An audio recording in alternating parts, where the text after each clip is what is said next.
So the men of Miami's South Beach seem to have fish hooks in their nipples. Invisible ones connected to invisible strings, connected to invisible parasails, which pulled them down the street chest first. That's how they all walked. And they were like just bared and bronze, big dudes, like actually like as big as their women were, like kind of tiny and svelte. And I had never seen anything like it. I was on vacation from Minnesota, and I thought this sort of thing only happened like on Road Rules or like, you know, like Girls Gone Wild commercials. I did not know these were real people, and this was not my type either. You know, like my type has always been like artistic, like, but when you're down there, it becomes, you know, in that moment, your type, to the point where my head was like totally on a swivel.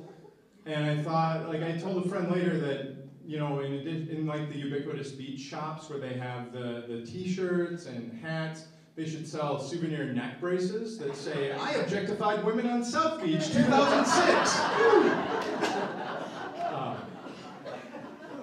And I was not down there for that purpose. You have to believe me. I had gone down to visit my brother, who was living down there for grad school.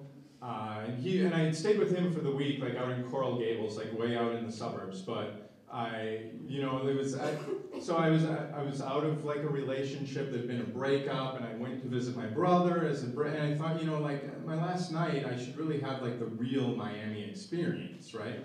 So I price-lined like this $400 hotel for like $100, like the Royal Palms, right on the beach, and it's like let's make this happen, okay? And you have to picture me as I looked on the beach, sitting there on my towel. First of all, combo of like, say, my Palerins physique. I like to call it the albino Gumby. So it's like, and then also like on my little speaker, like I've got my little speaker plugged in, and I'm not listening to reggaeton or rap or, you know, I'm listening to public radio. And I was rereading a favorite Fitzgerald novel. So this is me out there. But so this group of women sits behind me, and I know they're under 21 because the waiter won't serve them the Mike's Hard Cranberry they ordered. And they're sitting there, and they're topless, and they're taking, like, they've got their phones held out in front of them, and they're taking photos for like their lucky boyfriends back home. And I'm sitting there like, what do I do? You know, like, gouge out my own eyes? Do I offer my own skills in photographic composition? So I just get up and I like walk away, like trying to avoid it, is what I'm telling myself. But you can't really avoid it in South Beach. It's like everywhere. You know, you're just looking, you just simmer in this like saute of lust all day. And you know, I'm blaming it on the place, but I start to think like, okay, well, this isn't really my time. But you know, maybe I've like not, you know, I've doubted myself too much. You know, maybe this is like, and so the conclusion I draw, and I think it's true, is the single man, like regardless of his normal temperament, by the time the sun goes down in South Beach, becomes single-minded, and he says, "Tonight I am not going home alone." So. Let's zoom forward like 4 hours after many failed encounters. And I get to this club, which is called Jazzid, with like jazz plus acid, and it's great. And if I don't know if it's still there, but if it is, and you're down there, you should go to it because it's not like all the booty and bass clubs that I had been to, where it's like, you know, you pay like $40 and then to listen to music that you'd like immediately hit skip if it came on your iPad and just stand awkwardly at the corner.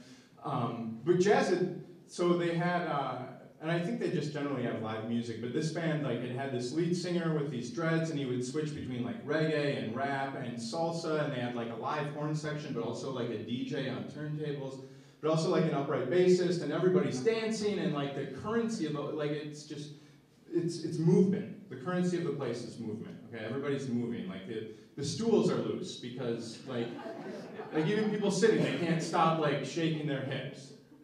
And there's this woman looking at me, and she seems to be dancing at me, right? Which seems great. Unbelievable. But, again, you have to go out there to dance, right? Like, that's how you have to meet her. And she keeps doing these moves, and so I go out to her, and I'm like, drank enough to try, right? So I, like, go out there, and the spirit is willing, but my flesh is white. So I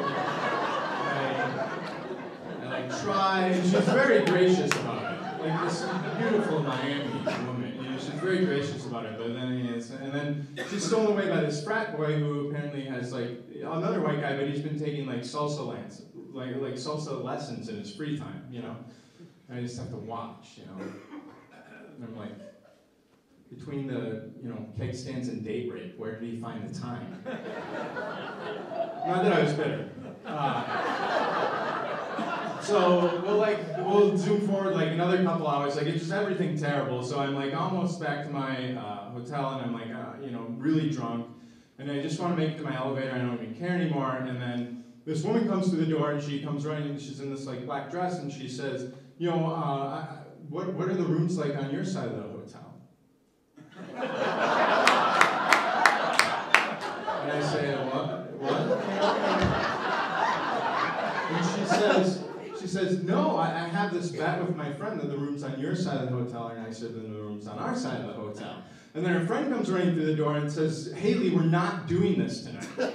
And she said, I can do whatever I want. And they're like kind of arguing back and forth. And then she turns back to me and says, what are they like? And I say, like, because apparently I don't realize I should flirt. Like, I'm writing a review on hotels. I say, oh, they're very nice. There's like this, like chaise lounge by the window. It's like Danish interior design. And then all these other women come through the door and they start yelling at her, and they're like, we know you. We want to party with you. We heard it's your weekend. You know, like you're Hillary Duff's sister. Like we know you. And then her friend like really pulls her away and like pulls her up the steps, and then apparently Haley Duff turns around and says this non sequitur, it's my birthday, and then disappears up the stairs, and then all those girls like disappear up the elevators, and then I'm once again alone. But like different alone. And I don't really realize it going up the elevator. It's like in, you know, like Wile E. Coyote going over the cliff, but he doesn't fall until he looks down. I'm like going up the elevator, and I'm like, oh, that was kind of weird. What was that all about? And I'm like, oh, I think she wanted to, oh, you know.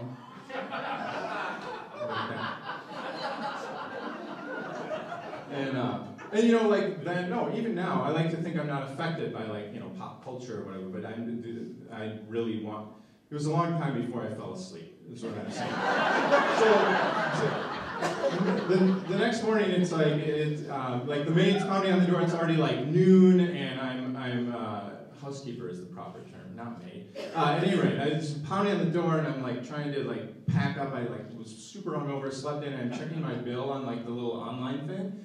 And it says that I owe $72 for 6 pornographic movies, which shocks me because I should only owe $12 for 1 pornographic movie. But I have to figure out how to say this. So I'm standing in line at the front desk, and the woman there is the woman that I had like thought I was flirting with like the night before, like, oh, where's the cool place to go or whatever. And now I'm standing there, I'm like, well, who cares? You know, you have to say something about this. You can't just like, you know, like you should be embarrassed. You know, like you can't pay this money, and like this is the year 2006. Like you're embarrassed. You looked at pornography. Just say something. Just stand up and say something.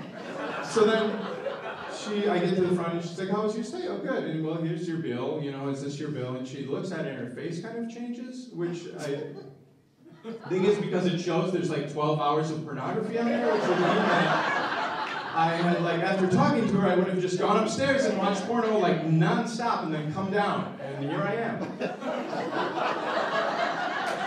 So she's like, is this correct? I'm like, say something, just, why are you ashamed? Like, this place makes this lust. Why are you ashamed of, yes, that looks good. That sounds good. So now my brother is waiting outside to pick me up in his car, which that's pretty much like the real reason I was in Miami, is because I was helping him drive his car back to Minnesota. Because his fiance was living in Minnesota while he was going to school in Miami, and he wanted to have his car for the summer. He was heading back for the summer. And I get in, and he's like, you know, why, how was it? And I was like, it was fine, you know, right, whatever. And he says, you know, it's funny, I've been living in Miami for 2 years, and I've only been out to South Beach once. You know, because you should know, like, South Beach is like that movie part of, like, Miami.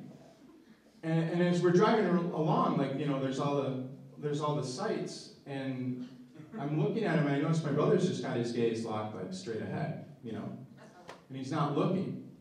And at first I'm thinking, like, oh, well, you can look at whatever you want, you know, but I realize he's trying to maintain this relationship with his fiance in Miami. Well, she's in Minnesota, and it's not the first time in my life when I realized that, you know, my younger brother was already older than me. In a good way. And so right before we leave, you take this bridge out. It's the interstate bridge off of the island.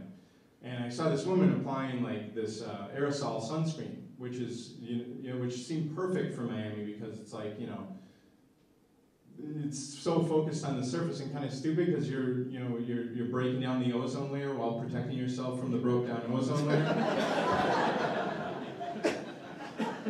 But still, if you're only going to look at the surface, you know, it's like a pretty nice surface, you know.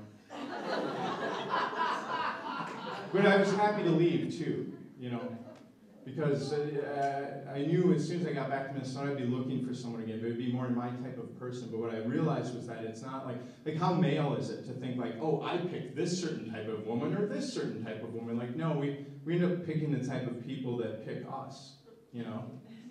Like the type of people that like us. That's who we end up liking, I think.